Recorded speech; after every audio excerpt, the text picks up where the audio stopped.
Hi guys, this is Egyptian Goddess 31 aka Stina, and I'm back today with another video.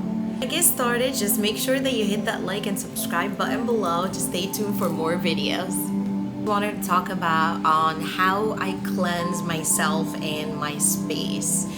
And it's something that I really love and enjoy doing. First, what is cleansing really?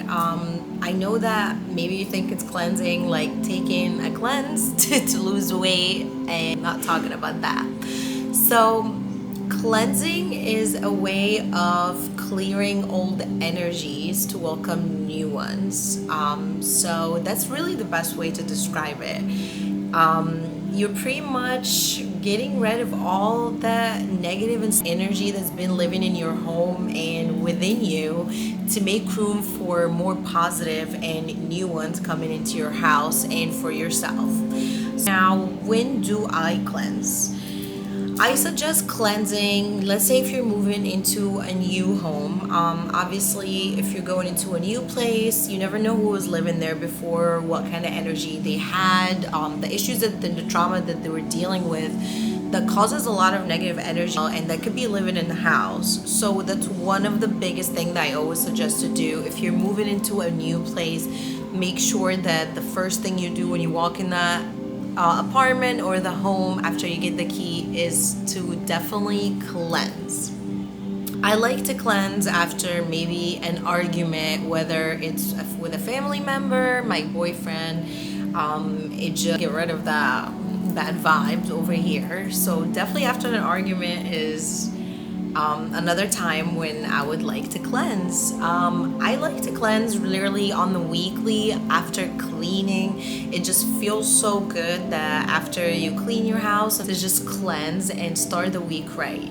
Cleanse whenever you feel like it, honestly. If you feel like you're being attacked by an evil eye, which make sure you check my last video on the evil eye and how to deal with it. Cleanse. Maybe you received some bad news and it's so heavy on your heart. Cleanse. I like to cleanse whenever I feel like I'm being called to. I'll talk about how I cleanse.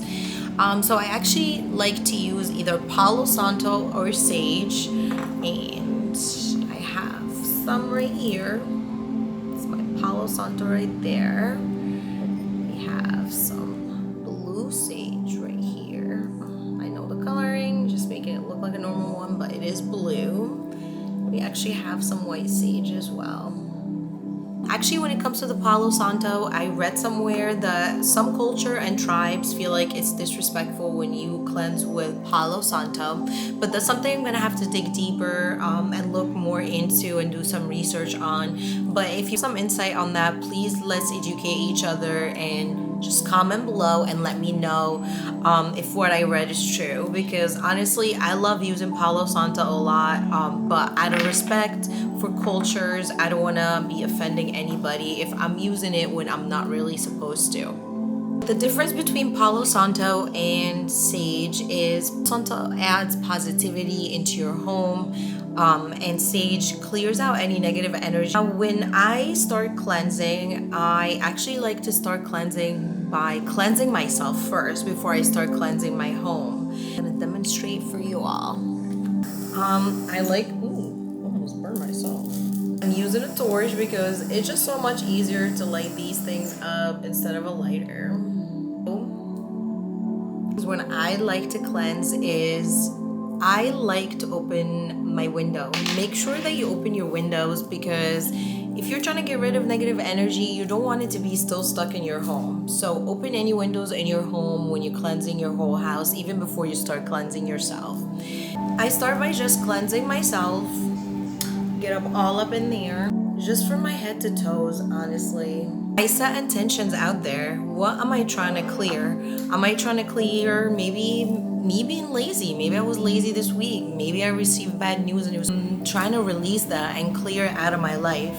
Are you trying to add, some positivity into your life with Palo Santo, but are you also thinking these intentions as well? So make sure that when you're cleansing, you're setting intentions out there. What are you releasing and what are you welcoming into your life? When I go around the house cleansing, I actually have an ash bowl that looks like this, just because as you can see there's a lot of ash that's gonna be dropping and I am not trying to make a mess. Also, you don't want any of those little fires falling and setting a fire in your house, so please be safe when you're using this. Make sure you get one of those. Also, because sage stays on for too long after you light it up, so it's just an easy way to just let it sit there till it dies down. Just getting an ashtray for that.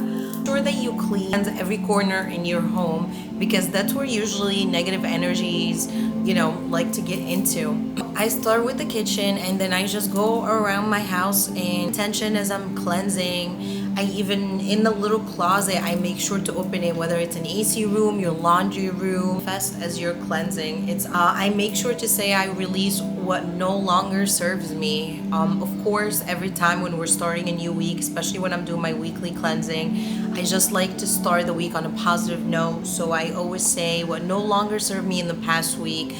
I'm releasing that, and I'm releasing those bad energies and negative vibes, and welcome new energies and new vibes and new goals and new manifestations.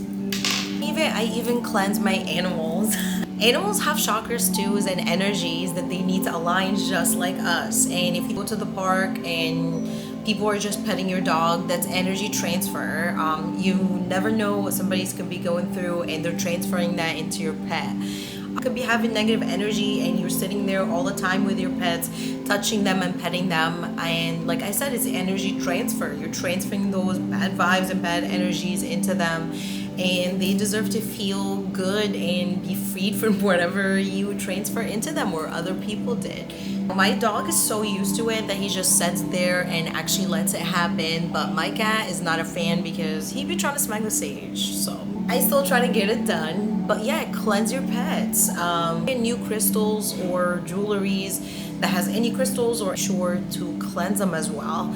If you're buying or getting crystals from somewhere, if somebody else is touching them, you have to put the energy in them that they're yours, so build a relationship with them. I actually like to cleanse them with either incense sticks or sage, just because it's a dry method of cleansing, and a lot of crystals sometimes they could dissolve in water and I don't want to even take the risk. It's actually full moon in Aries, guys, so I'm really happy that I'm recording this today as well. Great time to cleanse. Sure, you put your crystals out there to some full moon energy and for them to get recharged. It's actually a perfect night to cleanse. Make sure you cleanse when it's full moon. That's one of the things I also forgot to mention. I like to cleanse when it's full moon to set intentions and release and just let go. So that's all I have for today's topic on how to cleanse myself and my space. Once again, don't forget to hit that subscribe button, like button, and I hope that you found some knowledge in today's topic. As always, love and peace, y'all.